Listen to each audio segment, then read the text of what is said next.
Well, coming to the end of another awesome week.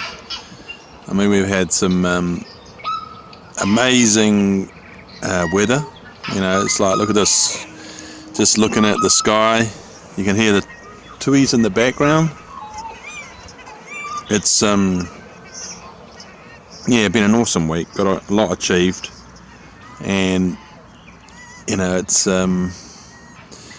it's so much nicer than having the rainy, slushy stuff. But this mountain looks awesome when it's like this. I'll just try and zoom in a little bit for you. But yeah, it's a pretty amazing sight, especially from your backyard. And just the amazing beauty that we have right in front of our doorstep. I've just come back from doing our weekly food run.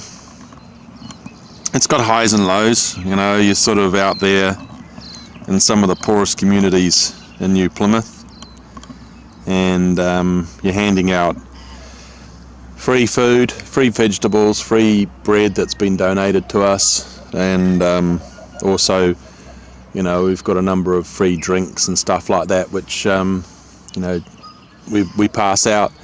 And you see all sorts of families, you know, interesting, even some of the people we're giving stuff to. I mean, they're walking around with Cody's in their hand and beer and stuff like that. And you sort of think, well, a lot of them aren't that hard up to be able to afford some of those sort of luxuries, if you call them that. I think a lot of their choices in terms of where they sit in life are actually self-induced. You know, I often say you can give the poor more money, but not all poor people appreciate it, and a lot of people don't really have the education to actually understand what to do with it. So they do what comes easy. And so yeah, but then on other cases, you've got like young families, you know, struggling, and you can see the kids, you know, the you know, kids come out, they're always happy and laughing, no matter what the circumstances normally, unless they're getting, you know, tragically abused. But you know, it's still well worth it. Whether everybody is going to, well, it's not really about evangelism, to be honest. It's about feeding the poor. That's how I see it. And you do get the odd twinkle of someone that wants to hear about God, but most people are just consumed with getting through the day and the week. But it is quite amazing when you're out there actually doing it. But yeah, I think I'm going to put some more effort into it. I'm going to do some more promoting of, you know, channels that, you know, things like Hope 27. That's the Seven-Day Adventist channel, which is on TV. So I'm going to sort of direct people towards that. And hopefully when they're sitting inside in front of their TV set, they remember that channel 27 and flick to it, have a look, and maybe something there will trigger with them that turns them away from a life of indulgence and addiction in some cases, and to something that's a bit more, I don't know, godly, more sense of a purpose. I mean, at the end of the day, God gives us all free choice to do whatever we want. We can also believe what we want as well. I personally choose to believe in a creator, and I believe in a God. God has moved in my life in ways that, you know, aren't always explainable and aren't always put down to luck, because I often used to believe you made your own luck in this world.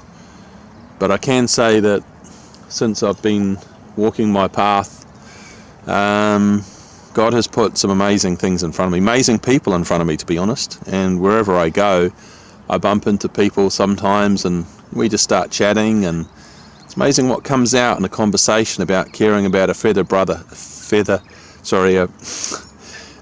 or sister that you meet in the street. And I refer to them as brother and sisters because effectively they are, you know, they're just, you know, a brother from another mother, you know, so, or a sister from another mother. But here's an awesome sight. So the sun's setting, as you can see. I can't really get, you know, put some filters on this, I suppose, but as you can see, it's an amazing sun, you know. And in the backdrop we've got the amazing view of Mount Taranaki. So I'll pan around.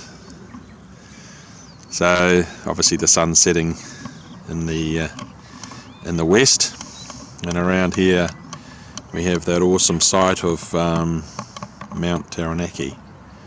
So great vista. And actually got it wrong the other day. I mentioned it was 4,900 feet. That's actually incorrect. It's over 8,000 feet. I didn't realise that. I think it's 2,500 metres. So a lot higher than what I thought. I have actually climbed it to the top, but unfortunately I didn't make it down successfully. I actually ended up getting rescued by a helicopter.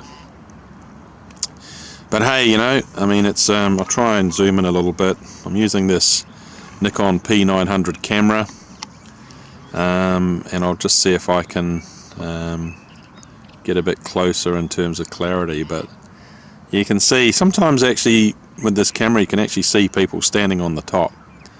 So amazing sight. I'll just pan back from it.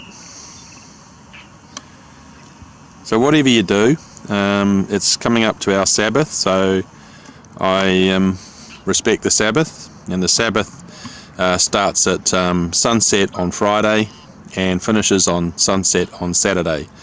So in that time, the reason why we worship the Sabbath as a Seventh-day Adventist is because we still honour the 10 Commandments given by God on Mount Sinai to Moses, and basically what that does is that for the first 6 days God created the universe, and he created earth, and he created everything in it. And on the 7th day, and the 7th day is a Saturday, he rested. So we follow the Old Testament, and that's why we take the Sabbath. We do not respect Sunday as the day of God, because it's not. And as Jesus said, fourth commandment, remember my Sabbath and keep it holy. It's the only one of the 10 commandments he actually said keep holy. So I stick to that, come what happens, you know. That's my conviction.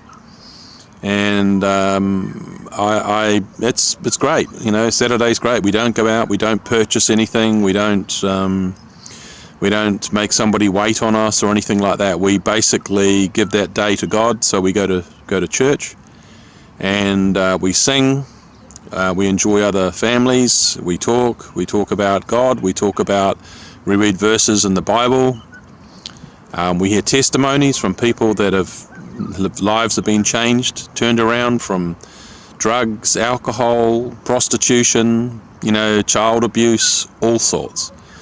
So our church is very open. You know, we're not a cult, as some people might like to refer, but, you know, we're free to come and go. We don't have to wear uniforms. You know, there's nothing weird about our church. Actually, our church is very normal and full of very normal people. It's great brotherhood. We have a men's group, and we all get together on a Thursday at 7 o'clock, and we just share each other's experiences of life, and also the troubles that we all struggle with every day, you know. So and it's amazing what one person has learned through their struggle, how they can share that view with someone else, and actually help another person through the struggles of that. And it's just really nice fellowship. And I'd have to go to say that a lot of the friends you meet in church are actually stronger than the friends that you know in what I call the world. So many people today really don't bother. They don't bother picking up the phone and ringing you or anything like that, and they call themselves friends. They don't keep in touch. You know, it's a shame, really. I think somebody told me once when I was younger that in a lifetime you'll be able to count your true friends on one hand, and I think that is so true. So I'll give you another pan around of this awesome site, and same, we can't see the actual sun going into the sea, but that's where it's going to go. And I'll pan just a bit further around, and it's just beautiful.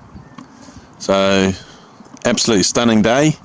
I think tomorrow's not going to be so nice, but we'll be inside our church. So yeah, whatever you're doing, be kind to people, love your brother, try and help out people where you can, and if you get the chance, I mean, and you're not a Christian, talk to somebody that is, and I'd say talk to somebody in